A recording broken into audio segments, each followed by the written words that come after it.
دنیا میں کسی بھی ساحل یا دریا کے کنارے جائیں تو ایک چیز جو ضرور نظر آتی ہے وہ ہے پلاسٹک کی اشیاء کا کچرا۔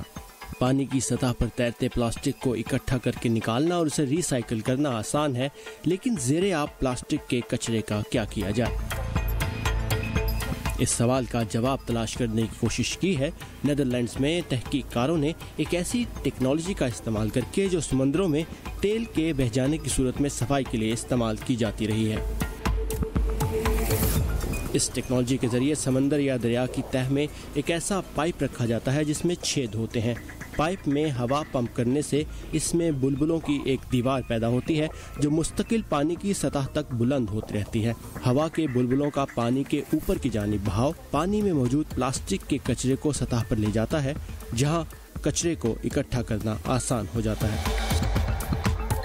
نیدرلینڈز کے ڈلچر انسٹیٹیوٹ میں ایک مصنوعی دریا میں اس کا تجربہ کیا گیا، جس میں سائنسدانوں نے نتیجہ نکالا کہ اس طریقے کی کارکردگی کا انحصار پانی کے بلبلوں کے سائز کے ساتھ ساتھ ہوا کے دباؤ اور پائپ کی ساخت پر بھی ہے۔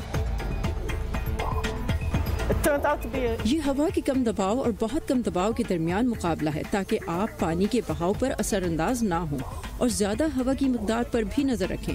ہم نے تجربات کے ذریعے اس کو بہتر کرنے کی کوشش کی ہے۔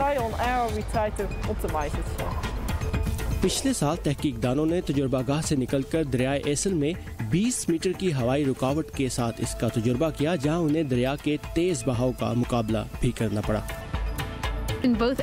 دونوں تجربات میں ہم نے 80% جبکہ ایسل دریا میں 82 سے 89% تک تجرباتی کچرا اکٹھا کیا۔